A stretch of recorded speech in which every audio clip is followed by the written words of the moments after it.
2021 kita hadapi kesalahan perikaran 1228 dan Jun 2022 pada tahun ini 276.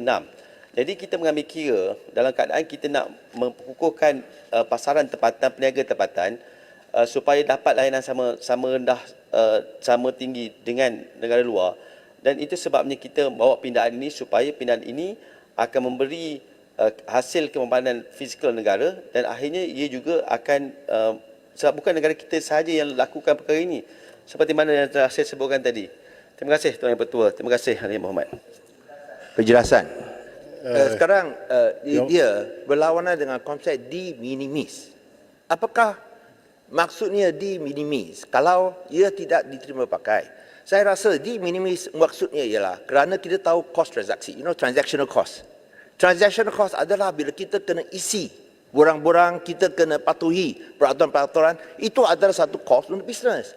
Tapi kerana dengan kutipan yang begitu remeh, dia tak berbaloi. Itu sebab ada konsep de minimis. So kalau sebut macam ni, tak perlu ada de minimis. Itu sebabnya dalam pasal yang telah saya bentangkan tadi, ada maklumat perkiraan awal.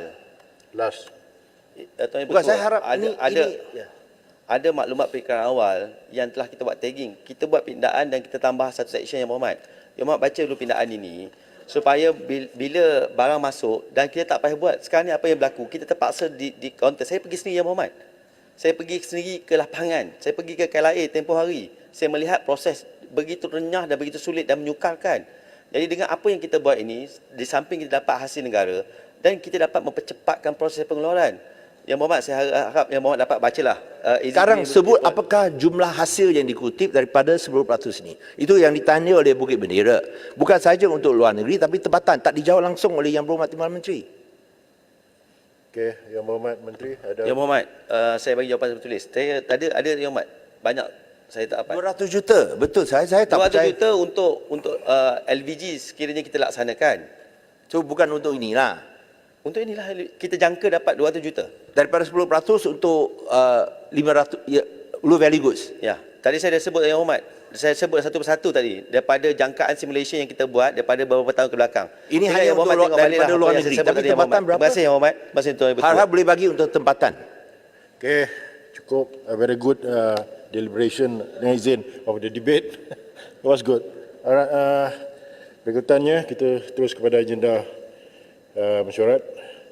Pasal 1 sehingga 10 menjadi sebahagian daripada rang undang-undang.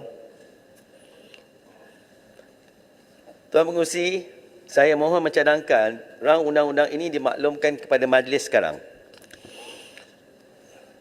Ahli yang berhormat, masalahnya ialah bahawa rang undang-undang ini dimaklumkan kepada majlis sekarang.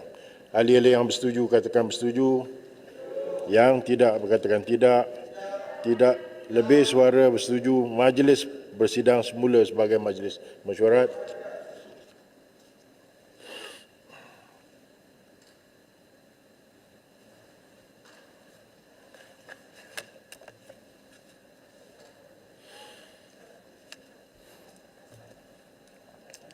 Tuan Yang Pertua, saya mohon memaklumkan bahawa satu akta bernama Rang Undang-Undang Cukai Jualan Pindaan 2022 untuk membina Akta Cukai Jualan 208 telah dipertimbangkan dalam jawatankuasa dan telah dipersetujukan tanpa pindaan. Saya mohon mencadangkan iaitu rang undang-undang ini dibaca kali yang ketiga dan diluluskan sekarang. Ada siapa menyokong? Speaker mohon menyokong. Masalahnya ialah bahawa rang undang-undang ini dibaca kali ketiga dan dilulus sekarang. Ahli-ahli yang bersetuju katakan bersetuju, yang tidak bersetuju katakan tidak. Lebih suara bersetuju rang undang-undang dibaca kali ketiga sekarang. Rang undang-undang bernama suatu akta untuk meminta Akta Cukai Jualan 2018. DR 32/2022. Rang Undang-Undang Cukai Perkhidmatan Pindaan 2022, bacaan kali yang kedua. Tuan Yang Pertua, saya mohon mencadangkan satu akta untuk meminda Akta Cukai Perkhidmatan 2018 dibacakan kali yang kedua sekarang. Tuan Yang Pertua, Rang Undang-Undang Cukai Perkhidmatan Pindaan 2022 yang dicadangkan adalah bagi meminda Akta Cukai Perkhidmatan 2018, Akta 807 dengan meminda peruntukan sedia ada dan memasukkan peruntukan baharu dengan tujuan memberi fasilitasi kepada industri dan pembayar cukai daripada tempoh masa dalam melaksanakan tanggungjawab yang ditetapkan di bawah akta tersebut. Di samping itu, terdapat juga pindaan akta ini bersifat pentadbiran am lain bagi memberi kemudahan kepada industri dan pembayar cukai, termasuk orang berdaftar asing. Tuan Yang Pertua, saya mohon untuk menguraikan pasal dalam rang undang-undang ini. Rang undang-undang ini mempunyai 7 pasal seperti berikut. Pasal yang pertama mengandungi tajuk ringkas dan kuasa menteri untuk menetapkan tarikh permulaan kuasa akta yang dicadangkan. Pasal kedua bertujuan untuk meminda subsection 26A-1 Akta 807 dalam teks bahasa kebangsaan dengan menggantikan perkataan perkhidmatan bercukai dengan perkhidmatan bercukai diimport. Pasal ketiga, Tan Sri Pertua, bertujuan untuk memasukkan seksyen baharu 38A bagi memberi kuasa kepada ketua pengarah untuk memegang keseluruhan atau apa-apa bahagian amount yang kena dibayar balik kepada seseorang orang berdaftar asing di bawah Seksyen 38 Akta 807 untuk dikreditkan pada apa-apa tempoh bercukai berikutnya atau selanjutnya dan menganggap amount yang dikreditkan itu sebagai pembayaran atau pembayaran sebahagian cukai oleh orang berdaftar asing itu. Pasal yang keempat bertujuan untuk memasukkan subseksyen baharu 4B ke dalam Seksyen 56A Akta 807 bagi memperuntukkan bahawa berkenaan dengan orang berdaftar asing yang terhenti daripada bertanggungan untuk berdaftar di bawah Seksyen 56D Akta Cukai Perkhidmatan hendaklah menjadi genap masa dan kena dibayar pada hari penyata dikemukakan kepada ketua pengarah di bawah subseksyen 56H-4A.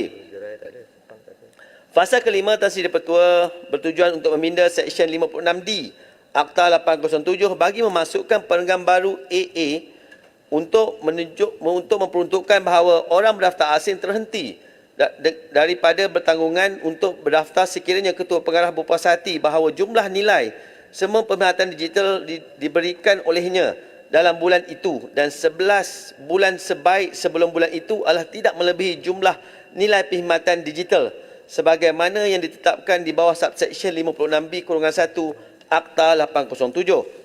Pasal 6 bertujuan untuk meminda Seksyen 56E Akta 807 bagi memasukkan perenggan baharu 1AA yang memperuntukkan bahawa seseorang orang berdaftar asing hendaklah memaklumkan secara bertulis kepada ketua pengarah dalam masa 30 hari dari tarikh orang berdaftar asing itu terhenti daripada bertanggungan untuk berdaftar di bawah perenggan 56-AA Akta 807.